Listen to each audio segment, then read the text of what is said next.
امام نے کام ایسا کیا ہے کہ 1400 سال گزرنے کے بعد بھی قلوب امام کے لیے تڑپ رہے ہیں. مرثیہ کا شعر سنتے ہیں آپ رونا شروع کر دیتے ہیں. کیا چیز ہے؟ کون سی چیز آپ کے ذہن میں آتی ہے؟ کون سی چیز آپ سب کو کنیکٹ کرتی ہے؟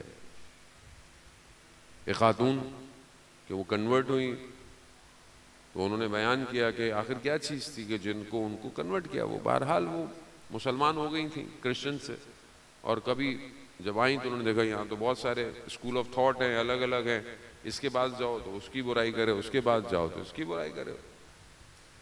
تو کہتے ہیں مجھے منع کیا گیا تھا کہ ایک لوگوں کے پاس نہیں جانا, یہ لوگ ہیں ان کے پاس نہیں جانا. تو میں ایک منٹ انٹرنیٹ پہ یوٹیوب پہ تو میں نے کہا ایسے ہی ہمارا ہی ایک خطیب انگلش میں آ گیا, تو میں نے کہا کوئی دیکھ تو رہا نہیں ہے, چلو میں ٹرائی. تو کہا اس نے فضیلتیں بیان شروع کی, اور میں نے ایسے فضائل ایسی کوالٹیز نہیں سنی تھی پروفٹ کے بارے میں, پروفٹ کی جو ہے وہ فیملی کے بارے میں نے ایسی تعریفیں نہیں سنی تھی. کہا پھر اچانک سے اس شخص نے ایک نام لیا, جیسے اس نے نام لیا جتنے لوگ بیٹھے تھے وہ رونے لگے, گریہ کرنے لگے. تو مجھے تجسس ہوا کہ یہ نام کس کا نام ہے, یہ کون ہے کہ جس کا نام لینے سے یہ سب رونا شروع کر دیا ہے. اور یہ ہوا ان الحسین مصباح الہدی والسفینۃ النجات. کہا کہ جب میں نے پڑھا کہ 1400 سال پہلے 61 ہجری میں یہ شخص کربلا آیا تھا, اس وقت کے اس کے آنے نے آج تک لوگوں کو ہلایا ہوا ہے. تو یہ کون سا اسپارک جسے آج تک دنیا روک نہیں پا رہی. ہمیں اس کو آگے لے کے جانا ہے. یہ ایک نور ہے کہ جو اللہ نے ہمیں عطا کیا ہے. اس سے ہم نے اپنے معاشرے کو نورانی کرنا ہے, معاشرے کو بہتر کرنا ہے, معاشرے کے لیے کام کرنا ہے. یہی ہدف ہے.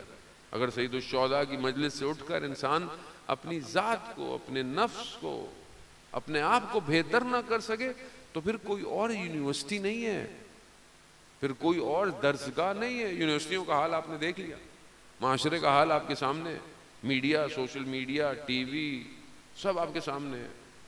کون ہے جو ہدایت کی بات کر رہا ہے؟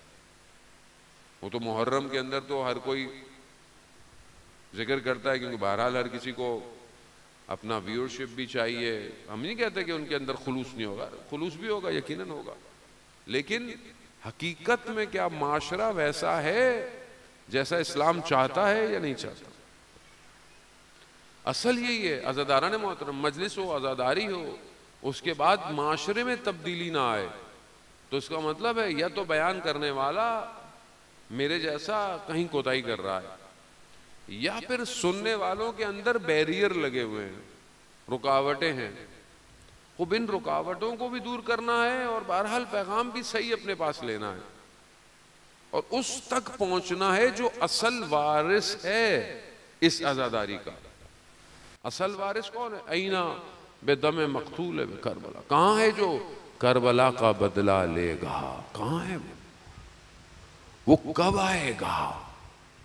وہ کیوں نہیں آ رہا؟ اس تک مجھے پہنچنا ہے. ہم یہ سمجھتے ہیں کہ ہم امام کا انتظار کر رہے ہیں, فرقہ کوئی بھی ہو, سنی ہو, شیعہ ہو, اسے کوئی فرق نہیں پڑتا, سب امام کا انتظار کر رہے ہیں. حتیٰ یہودی بھی انتظار کر رہے ہیں, کرسچنز بھی, منجی یعنی سیویئر ہر کوئی انتظار کر رہا ہے, بدھسٹ بھی انتظار کر رہا ہے, سب انتظار کر رہے ہیں. سب کی کتابوں میں اس کا تذکرہ ہے, نام الگ الگ ہے مگر شخص ایک ہی ہے, ایک ہی شخص ہے.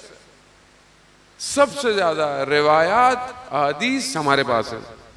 شخص مشخص کون ہے وہ بھی ہمارے پاس ہے, کیونکہ ہم نے احادیث و روایات رسول خدا حضرت محمد مصطفیٰ صلی اللہ علیہ وسلم